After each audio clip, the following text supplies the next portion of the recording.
down, people. We're going to put this under earning the hate. And I'm laughing at this, not because of his conduct, but, I mean, I don't know. I guess it's just a weird sense of humor that I find it kind of funny. I'm not justifying what this officer did. He was wrong. But this is just what people with power do when they're not held accountable. This is why we need to ensure that cameras are always kept. Let's see what this cop does. Walks in, accidentally bangs the door. Sorry about that. Damn, I was sorry. Maybe I'm not sorry. Oh, call me a bald-headed cop. Take that. Okay. Check the damage? Oh, okay. I got it. So, when I first saw this, before I read anything about it, I figured they were doing some sort of parole search. This guy was a dirtbag, you know, this and that. I look around the garage. It looks like a pretty clean garage. It looks kind of well organized. The car looks nice. But then I get to the rest of the story. So the rest of the story is kind of interesting because caught on video, allegedly causing intentional damage to suspect's car. Cop caught. Okay, I left out cops. So, a police officer was caught damaging a suspect's vehicle, and his department has placed him on leave without pay. That's important. He was on leave without pay, so the agency isn't taking this lightly.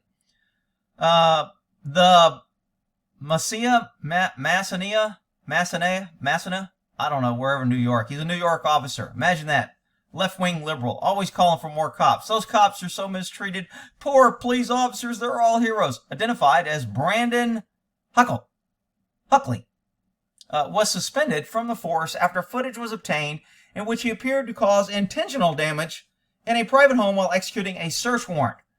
So, when you do a search warrant, you normally do what's called a protective sweep, and that's what he's doing here. He's not searching for anything here. He's just doing a protective sweep. They want to make sure nobody else is in the place.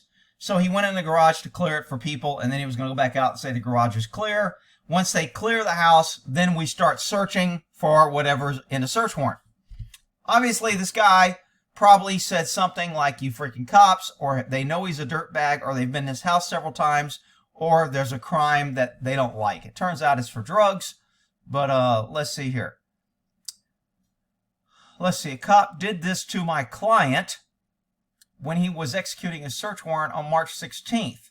In a video, cop enters a garage, hits a parked car with the garage door, seemingly by accident first, looks around to see if money's looking. While looking away from the car, he then reaches the car door once again, slams it into it, seemingly with intentional force. I would agree with that. This is an accurate article. He hits the car a third time, even harder. Video ends with inspecting the damage and walking away. Barrett told North County News that he only learned of the footage. Now, Barrett, I think, is his attorney. I don't know if we got that in here. District Attorney, or Defense Attorney, Brian Barrett, posted a home video. Okay, so Barrett is the defense attorney. Barrett said he only learned of the footage this week when it was sent to him by St. Lawrence County District Attorney's Office as part of the felony drug case against his anonymous client. We're not mentioning the client, so that tells me he's probably a piece of crap. The defense attorney doesn't want to name his client's name because then we'll know how much crime he's been involved and what his history and all that is. So, but this is a good thing because the district attorney, this is called the discovery process. Somehow the district attorney got this footage because they seized the footage because they're like, oh, this guy's got a video camera. Then let's see what the footage is. Maybe we'll have the suspect bringing drugs in. We'll be able to identify other suspects in the home. We'll be able to identify other crimes. So the district attorney in their investigation seizes this evidence. And what do?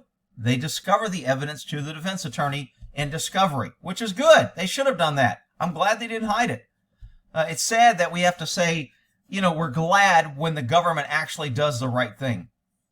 Felony drug case, shortly after it was put on Reddit. that somebody posted on Reddit is pretty funny. The door was clearly resisting. The cop showed great restraint by not shooting it. Then again, the door was white. Oh, people got a great sense of humor. The cop has no respect for others. Receives zero respect in return. Okay, incident. Another would claim the actions. Can someone come into your home under legal pretense, a search warrant, gives them legal authority to be there, get away with doing illegal shit? That is the problem. And guess what? Government can do that. I know you don't want to hear it, and I know all the cop lovers will be like, Rick, that's not true. This is an isolated incident. There's only one bad cop, and we don't need cameras because cameras are violating private citizens' rights, and cameras are, another reason I heard that another place was trying to get rid of cameras is it showed too many black people getting arrested, and therefore they don't want cops to have video cameras anymore because it's making black people look bad. I'm like, really? The other one is, it's not fair. The other one is, we're trying to protect you pesky citizens. So when government abuses you, we don't want to violate your right to privacy. I mean, it's just crazy. We need more freaking cameras. We don't need less cameras. So the police department can't get rid of this guy. I don't know why they're saying that. He was suspended in September 19 with no pay, and the investigation lasted till March of 2020. So basically, he got a pretty lengthy suspension without pay. His ass was home trying to pay bills with no job, not knowing if he was going to get fired. So that's a pretty lengthy non-pay suspension. And if I know how agencies work, the agency didn't like it, and they're like, you know what, we're not going to be able to fire this guy for this, but we're going to make this investigation drag on as long as we can to let his ass sit at home with no pay. That's why this investigation took. I mean, how long is the investigation got to be? The guy bangs the door, you interview him. You got the video evidence. That investigation takes September, October, November, December, January, February, March? Really? Jesus Christ. That's a hell of an investigation. So, let's see. Now the defense attorney, of course, after he sees this, because the perception is you can't trust the cops, now they're saying there's a $2,000 disparity in the evidence that was seized and not taken. So now he's going to imply that the cops stole the money. Well, when you see cops do this shit, what's the reach for them to pocket money? All right, so some people may agree with this.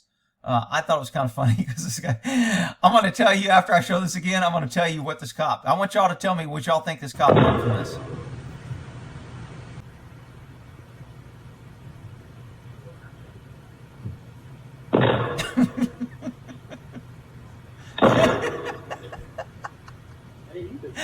Rick, why are you laughing? You're a big jackboot. Okay, what does this cop learn from this incident? He got suspended. What do you think he learned?